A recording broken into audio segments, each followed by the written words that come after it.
Ohio សួស្តីប្រិយមិត្តទាំងអស់គ្នាស្វាគមន៍មកកាន់វីដេអូថ្មីនៅក្នុងថ្ងៃនេះដែរខ្ញុំនឹងធ្វើការបកស្រាយទៅការស្រឿងរបស់យើងបន្តទៀតបារ៉េតក៏បានបញ្យល់អំពីល្បិចមួយថាបើបាញ់ព្រួយពកក្រហមដាក់មនុស្សម្នាក់ឲ្យបញ្ជាឲ្យម្នាក់នោះបាញ់ព្រួយពកក្រហមមកលើខ្លួនឯងវិញព្រួយទី2នោះនៅតែមានអនុភាពដូចគ្នាហើយអាចបង្វែរស្ថានភាពបាននេះហើយគឺជាផែនការរបស់ពួកគេដើម្បីទប់ទល់ជាមួយនឹងមេត្រូបន្ទាប់មកម៉ូកូនិងម៉ូរីក៏បានត្រៀមខ្លួនបារ៉េតនិងណាសក៏បានទៅជាមួយផងដែរចំណែកឯ Rival និង Saki នៅចាំផ្ទះមុនពេលចេញដំណើរម៉ូកូបានផ្ដាំម៉ូរីថាត្រូវតែធ្វើខ្លួនឲ្យរហ័សរហួនជាងនេះបើគេនឹងមិនចង់បាត់បង់មនុស្សជាទីស្រឡាញ់គាត់បានបញ្ជាក់ទៀតថាបើមេត្រូមិនលេចមុខចេញមកទេគាត់នឹងសម្លាប់ឃាតករស្រីនោះដោយខ្លួនឯងព្រោះបើបណ្ដាលឲ្យនាងរួចខ្លួននឹងមានមនុស្សស្លាប់ច្រើនជាងនេះទៀតបន្ទាប់មកពួកគេទាំងពីរក៏បានចាក់ចេញទៅម៉ូកូបានចេញមុខទៅតស៊ូជាមួយនឹងឃាតករស្រីនោះខណៈដែលម៉ូរីនៅចាំឱកាសស្រាប់តែរឿងមិននឹកស្មានដល់បានកើតឡើងអាគារទាំងមូលបានផ្ទុះម៉ូកូត្រូវបានកម្លាំងផ្ទុះផ្លោងចេញមកខាងក្រៅ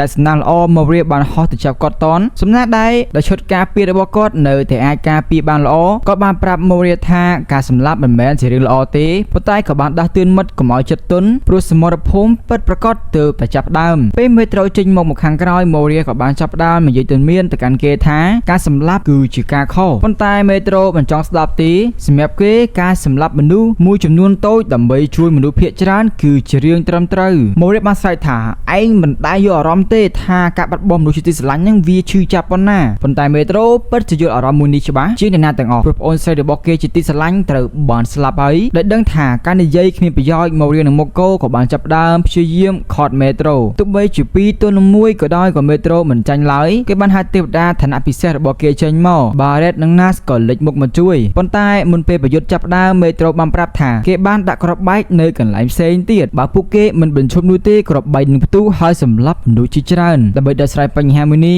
ម៉ូកូបាននិយាយថាត្រូវតែមានអ្នកណាម្នាក់ស្លាប់នៅក្នុងសមរភូមិនេះមេត្រូក៏យល់ព្រមហើយចង់ស្លាប់នឹងព្រួយរបស់ម៉ូកូប៉ុន្តែម៉ូកូបានទៅប្រកបខ្លួនឲ្យមេត្រូសម្លាប់វិញនៅពេលនោះម៉ូរីក៏បានបាញ់មេត្រូប៉ុន្តែគេបានសម្រេចចិត្តបាញ់បំផ្លាញព្រីមពសរបស់មេત્રોដើម្បីជួយម៉ូកូម៉ូរីក៏ស៊ូទៅវាយប្រហារមេត្រូដោយល្បឿនលឿនមេត្រូបន្តលេចសោជាមួយនឹងម៉ូរីដោយប្រើព្រីមពសខណៈដែលម៉ូរីស្ទើរស្លាប់ទៅរស់នៅក្នុងការព្យាយាមបាញ់ព្រីមពក្រហមដាក់គេការប៉ះទង្គិចព្រួយបានបង្កើតបានជារលកធម្មពលខ្លាំងខណៈដែលមេត្រូកំពុងតែជាប់ដៃនៅក្នុងការប្រយុទ្ធម៉ូកូក៏បានវាយពីខាងក្រោយបាញ់កាំភ្លើងច្រើនគ្រាប់ទៅលើការការពាររបស់មេត្រូធ្វើឲ្យគេថយល្បឿនឆ្លៀតឱកាសម៉ូរីក៏បានចាក់មេត្រូប៉ុន្តែមួយផ្លែតនោះគេឃើញមុខប៉ិតរបស់មេត្រូគេស្ទាក់ស្ទើរមួយផ្លែតធ្វើឲ្យមេត្រូព្រិចកិច្ចខ្លួនបានពួកគេទាំងពីរបានត្រឡប់មកដល់ផ្ទះសាគីរាងកាយម៉ូរីនៅតែញោមមិនបាត់គេទើបតែដឹងថាពេលកន្លងមកគេគ្រាន់តែជាមនុស្សទ្រាំទ្រអំពើហិង្សានោះមិនមែនជាភាពខ្លាំងនោះទេប៉ុន្តែវាជាចំណុចខ្សោយគេគ្រាន់តែជាមនុស្សកំសា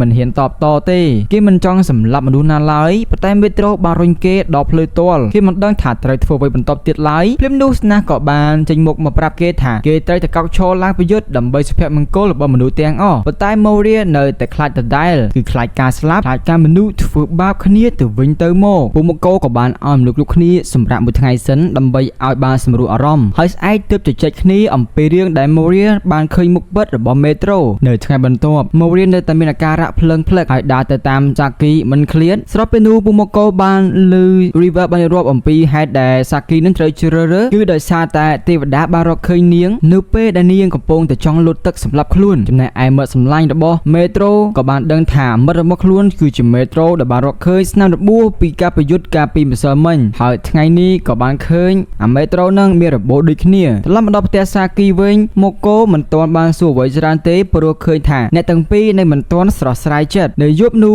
ពេលម៉ូរីកំពុងតែគេងសាគីក៏បានចូលទៅប្រាប់ថាមានរឿងចង់និយាយហើយបបួលគេឲ្យទៅគេងលើគ្រែជាមួយនឹងនាង Rival មានការបារម្ភបន្តិចព្រោះមើលទៅម៉ូរីដូចជាមិនទុកចិត្តប៉ុន្តែសាគីបានប្រាប់ឲ្យទេវតារបស់នាងនឹងចេញទៅក្រៅមួយផ្លែតទៅដើម្បីឲ្យពួកគេនឹងអាចនិយាយគ្នាតែពីរនាក់ក្រោយស្ងាត់មួយស្ទុះសាគីបានទម្លាយចិត្តថានាងលែងចង់រស់ទៀតហើយអើយមិនស្មានតែស្អីតែប៉ុន្តែគឺសេតសោះ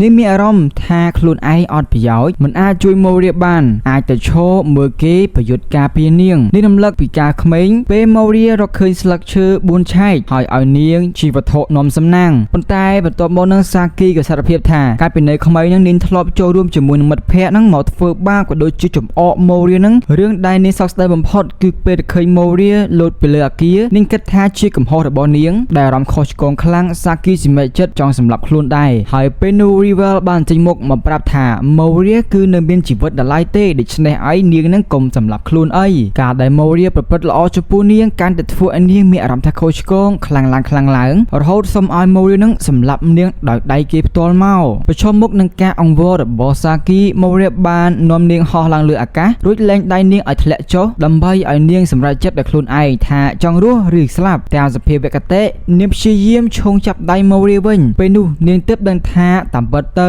នាងនៅចង់រស់ដល់ឡើយទេនៅចង់រួមដៃគ្នាប្រយុទ្ធជាមួយនឹង Moria និង Moko Moria បានប្រាប់នាងថាគេមិនដែលស្អប់ឬខឹងនាងឡើយទៅវិញគេសន្យាពេលរឿងគ្រប់យ៉ាងចប់ពួកគេនឹងទៅរកស្លឹកឈើ4ឆែកជាមួយនឹងគ្នាពាក្យរបស់ Moria ដូចជាកន្ត្រៃកាត់ផ្ដាច់បន្ទុកដែលសាគីរែកក្នុងចិត្តយូរមកហើយពេលនេះនាងអាចញញឹមបានវិញហើយ admin នេះក៏ញញឹមម្នាក់ឯងដែរនៅថ្ងៃបន្ទាប់Mokoបានយកព័ត៌មានស៊ើបមកឲ្យមើលសាគីទើបតែបានកម្លាំងចិត្តឡើងវិញក៏ផ្ដល់យោបល់ឲ្យស៊ើបតាមមន្ទីរពេទ្យឯកជននិងរកមូលដ្ឋានថ្មីដែលនាងជ្រើសរើសយកវិហារ Chris នាងក៏សួរពីវិធីដែលអាចឲ្យនាងនឹងមានស្លាប់ដើម្បីការពារខ្លួនដែរទេវតាបានប្រាប់នាងថាមានវិធី3ទី1ដណ្ដើមយកពីបេក្ខជនដែលមានស្លាប់រួចទី2ទទួលការចែករំលែកដូចជាមេត្រូធ្វើទី3ទទួលមរតកពីបេក្ខជនដែលស្លាប់ដោយជំងឺឬអាគីភ័យពេលនោះMokoបានទម្លាយថាគាត់ត្រៀមខ្លួនរួចហើយបើមេត្រូហ៊ាននឹងសម្លាប់គាត់